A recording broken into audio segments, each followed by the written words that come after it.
this is Lenore from Teen Group on the Move, and we're sitting here with Butcher Patrick, a.k.a. Eddie Munster. I noticed you were reading off the cue cards here. Yes, I have stuff to ask you. It is Butch Patrick, the beautiful Lenore.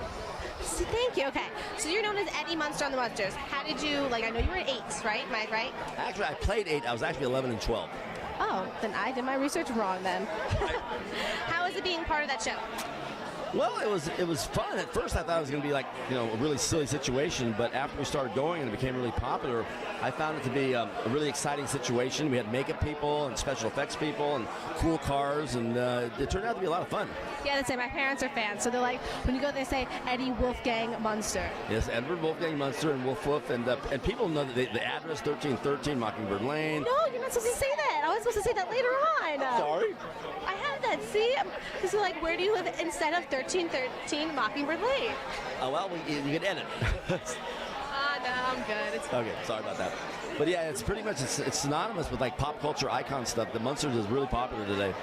Yeah, they made a remake, correct? They did a movie, and then they also did a series, I think in the mid-'80s, called The Munsters Today, which ran for 7 years in color. Kind of a different approach, but it did draw a whole new audience of people to it. How was the whole makeup process? Did it take that long to become? Were you actually the colors that you were supposed to be? Like they were green and everything, all the makeup? Because I know black and white, it was hard to tell. We wondered, like you say, being in black and white, why we went through this process. But I think what they were doing was creating it for us to interact with each other, to make the effect better for everybody, and then the publicity photos. But I was only an hour a day. Fred Gwynn was 2 hours a day, and everybody else fell in between the two. Now, was this your first start of acting, or was General Hospital before or after? General Hospital was before in '61, then the Real McCoys in '63, then the Munsters after that. So you were on practically everything possible. I tried. I really hated going to public school, so I tried to keep working. But you were a teen sensation, though. In 1971, Lidsville, a Saturday morning show for Sid and Marty Krofft, which did HR Puppet stuff, The Bugaloos, and since then they've done many, many shows, but Lidsville was a Saturday morning hit, and from that, Bobby Sherman left Metro Media Records, and a friend of mine managed Sugarloaf, and they tried to turn me into a teeny bop star, but I couldn't sing, so I was the original Munster Manili. But wait, you had a band later on that did What Happened to Eddie Munster, correct? Whatever Happened to Eddie, 1983, MTV. We were the first unsigned act to ever get on MTV, which I'm really proud of. That's good. So then, 45 years later, what's next? Oh wait, no, you told me before 46. My bad, wrong numbers.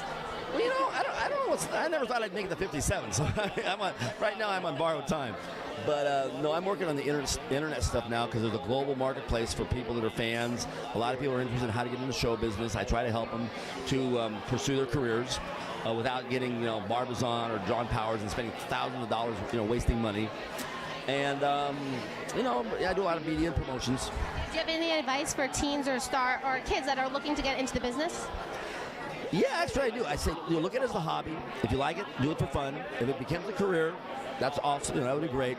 But anything you learn from acting will help you. Even if you never become an actor, it'll help you in all walks of life. Interaction with people, public speaking, and carrying yourself. All those traits are good for anything you do.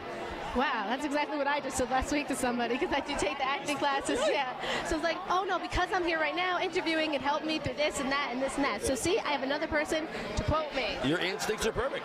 Thank you. So you did a book as well. One of your fans, I have to believe, wrote that? Her name was Helen Darris. We wrote a book. She did a very nice job, and you can find it on Amazon. And it's like the inside story of my life. The Munsters is kind of like the turkey, and all the other my life is the dressing around it. That's cool, and I like the cover because it was like you as a kid, and then when you moved another way, it was like you as a teen. In particular, yeah. Wasn't I something? 40 years ago. Yes, you were. That's what my mom said. See, she even agrees with me. Come on. David Cassidy, watch out. Oh, no, see, my mom's a David Cassidy fan. In fact, last night, David and Danny Bonaducci had a concert. It was so funny. Boy, those are like seeing Teeny Bop stars 45 years too late. Oh my gosh, I know somebody that was actually at that show. True, it's true. No, she's like one of my mom's best friends, so she was there, and my mom was supposed to go, but she didn't get to go. Oh, to the concert last night? Yeah. I was supposed to go too, but I was working. Halloween's a big time for the Munsters, so I've been pretty busy. So during Halloween time, you do book a lot of shows, and you go around just promoting? I'm working with a group called 13 Haunts in the Philadelphia area, 13 haunted houses, and I represent them, and I do appearances at two appearances at each haunt, plus some independent haunts. So for the whole month, I've done 62 appearances. And this whole month, that's it? 62, yeah. Well, you did like more than, did you do like 2 a day? Over 2 a day? Yeah, I've been doing 2 a day, yeah. That's crazy, so that means you're busy a lot. Very busy, very busy. So I have a fun fact. I searched online that apparently, is it true that you made more money than your stepdad that was on the Yankees? Just a little bit, but we were both in the low $30,000 range, so nobody was really getting rich.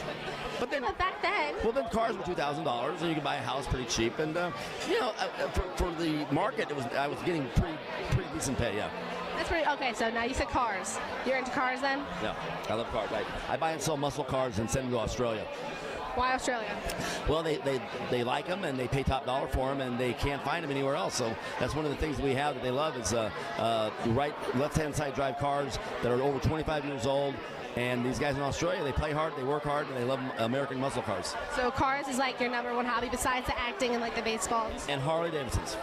Oh, I did like a charity event for Harley Davidson for like cancer and stuff, so then remind me of that.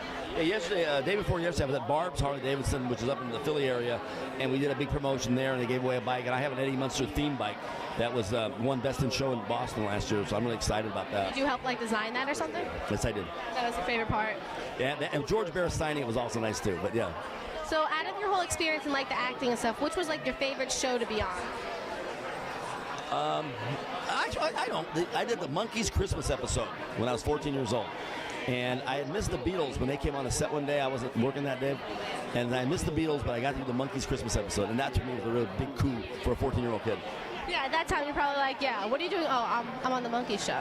What are you doing? Well, I normally wouldn't tell people when I got a job, but when I got the Monkees episode, I called everybody. So you weren't that much of a bragger? No, not really. I don't think so, no. So then that's why you took like the time to like hiatus off? I tried to. Actually, I would have preferred not to have been in public schools because kids have a tendency to just make fun of you, which is okay. Kids do that. But I was an easy target. I was little,